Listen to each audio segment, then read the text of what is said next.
What's the millennial question? Apparently, millennials as a generation, which is a group of people who were born approximately 1984 and after, are tough to manage.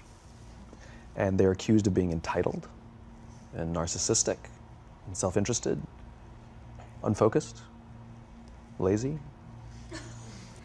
But entitled is the big one. And because they confound leadership so much, what's happening is leaders are asking the millennials, what do you want? And millennials are saying, we want to work in a place with purpose, love that.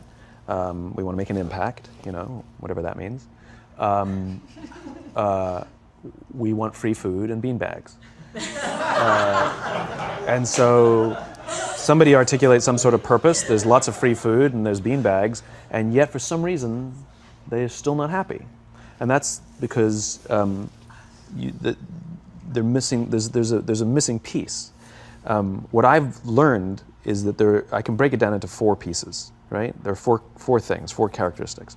One is parenting, the other one is technology, the third is impatience, and the fourth is environment. The generation that we call the millennials, too many of them grew up subject to, not my words, failed parenting strategies, you know? Where, for example, they were told that they were special all the time. They were told that they could have anything they want in life, just because they want it, right? They were told, some of them got into honors classes, not because they deserved it, but because their parents complained. And some of them got A's, not because they earned them, but because the teachers didn't want to deal with the parents. Some kids got participation medals. You got a medal for coming in last, right? Which the science we know is pretty clear, which is it devalues the medal and the reward for those who actually work hard. And it actually makes the person who comes in last feel embarrassed because they know they didn't deserve it. So it actually makes them feel worse, right? So you take this group of people and they graduate school and they get a job and they're thrust into the real world. And in an instant, they find out they're not special. Their moms can't get them a promotion, that you get nothing for coming in last. And by the way, you can't just have it because you want it. Right? And in an instant, their entire self-image is shattered. And so you have an entire generation that's growing up with lower self-esteem than previous generations. The other problem, to compound it, is we're growing up in a Facebook, Instagram world. In other words, we're good at putting filters on things. We're good at showing people that life is amazing even though I'm depressed, right? And so everybody sounds tough. And everybody sounds like they got it all figured out. And the reality is there's very little toughness and most people don't have it figured out. And so when the more senior people say, well, what should we do? They sound like, this is what you gotta do. And they have no clue, right? So you have an entire generation growing up with lower self-esteem than previous generations, right? Through no fault of their own, right? They were dealt a bad hand, right? Now let's add in technology. We know that engagement with social media and our cell phones releases a chemical called dopamine. That's why when you get a text, it feels good, right? So, you know, we've all had it where you're feeling a little bit down or feeling a bit lonely. And so you send out 10 texts to 10 friends, you know, hi, hi, hi, hi, hi. Because it feels good when you get a response, right? Right? It's why we count the likes. It's why we go back 10 times to see if my Instagram is growing slower, did I do something wrong? Do they not like me anymore, right? The trauma for young kids to be unfriended, right? Because we know when you get a hit of dopamine, which feels good. It's why we like it. It's why we keep going back to it. Dopamine is the exact same chemical that makes us feel good when we smoke, when we drink, and when we gamble. In other words, it's highly, highly addictive. Right? We have age restrictions on smoking, gambling, and alcohol, and we have no age restrictions on social media and cell phones, which is the equivalent of opening up the liquor cabinet and saying to our teenagers, hey, by the way, this adolescence thing, if it gets you down. But that's basically what's happening. That's basically what's happening, right? That's basically what happened. You have an entire generation that has access to an addictive, numbing chemical called dopamine through social media and cell phones as they're going through the high stress of adolescence. Why is this important? Almost every alcoholic discovered alcohol when they were teenagers. When we're very, very young, the only approval we need is the approval of our parents. And as we go through adolescence, we make this transition where we now need the approval of our peers. Very frustrating for our parents, very important for us. It allows us to acculturate outside of our immediate families into the broader tribe, right? It's a highly, highly stressful and anxious period of our lives, and we're supposed to learn to rely on our friends. Some people, quite by accident, discover alcohol and numbing effects of dopamine to help them cope with the stresses and anxieties of adolescence. Unfortunately, that becomes hardwired in their brains, and for the rest of their lives, when they suffer significant stress, they will not turn to a person, they will turn to the bottle. Social stress, financial stress, career stress, that's pretty much the primary reasons why an alcoholic drinks, right? What's happening is because we're allowing unfettered access to these dopamine-producing devices and media, basically it's becoming hardwired, and what we're seeing is as they grow older, too many kids don't know how to form deep, meaningful relationships. Their words, not mine. They will admit that many of their friendships are superficial. They will admit that their friends, that they don't count on their friends, they don't rely on their friends, they have fun with their friends, but they also know that their friends will cancel on them if something better comes along. Deep, meaningful relationships are not there because they never practice the skill set, and worse, they don't have the coping mechanisms to deal with stress. So when significant stress starts to show up in their lives, they're not turning to a person, they're turning to a device, they're turning to social media, they're turning to these things which offer temporary relief. We know, the science is clear, we know that people who spend more time on Facebook suffer higher rates of depression than people who spend less time on Facebook, right? These things balanced. Alcohol is not bad, too much alcohol is bad. Gambling is fun, too much gambling is dangerous, right? There's nothing wrong with social media and cell phones. It's the imbalance, right? If you're sitting at dinner with your friends and you're texting somebody who's not there, that's a problem. That's an addiction. If you're sitting in a meeting with people you're supposed to be listening to and speaking, and you put your phone on the table, face up or face down, I don't care, that sends a subconscious message to the room that you're just not that important to me right now, right?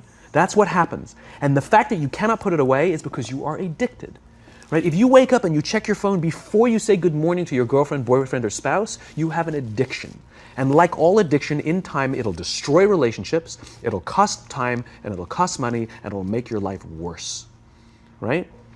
So you have a generation growing up with lower self-esteem that doesn't have the coping mechanisms to deal with stress, right? Now you add in the sense of impatience, right? They've grown up in a world of instant gratification. You want to buy something, you go on Amazon, it arrives the next day. You want to watch a movie? Log on and watch a movie. You don't check movie times. You want to watch a TV show? Binge. You don't even have to wait week to week to week, right? I know people who skip seasons just so they can binge at the end of the season, right? Instant gratification. You want to go on a date? You don't even have to learn how to be like, hey.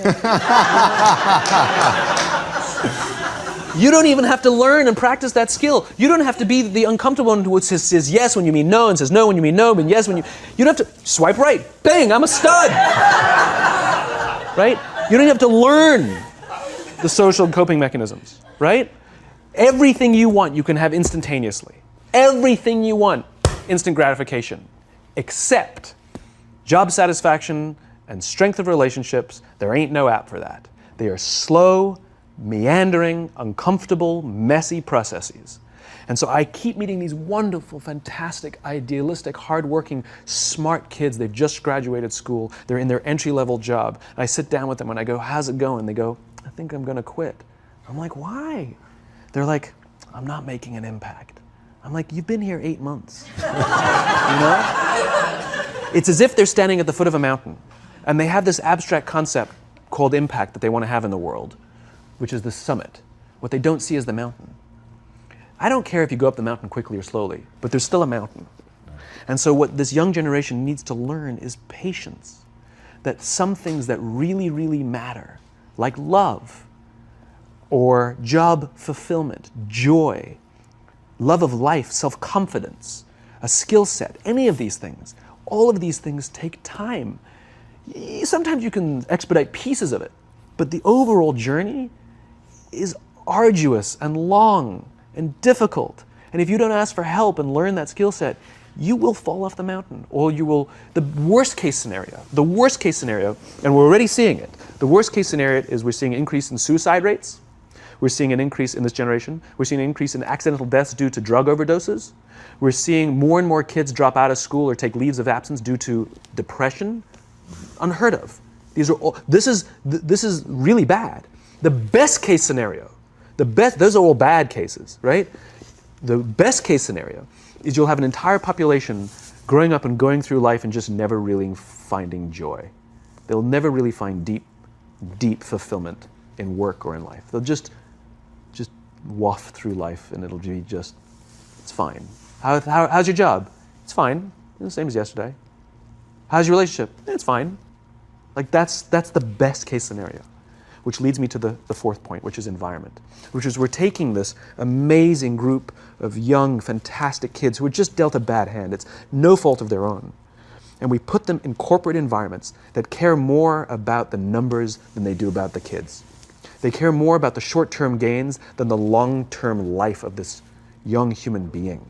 We care more about the year than the lifetime, right? And so we are putting them in corporate environments that aren't helping them build their confidence, that aren't helping them learn the skills of cooperation, that aren't helping them overcome the challenges of a digital world and finding more balance, that isn't helping them overcome the need to have instant gratification and teach them the joys and impact and the fulfillment you get from working hard on something for a long time that cannot be done in a month or even in a year. And so we're thrusting to them in corporate environments, and the worst part about it is they think it's them. They blame themselves. They think it's them who can't deal. And so it makes it all worse. It's not. I'm here to tell them it's not them. It's the corporations, it's the corporate environments, it's the total lack of good leadership in our world today that is making them feel the way they do. They were dealt a bad hand, and I hate to say it, but it's the company's responsibility. Sucks to be you, like we have no choice, right?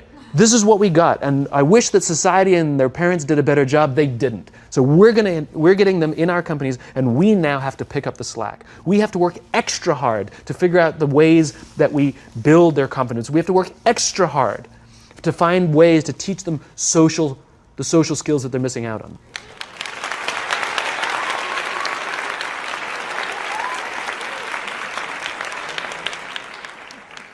For more interesting videos like this one, please subscribe.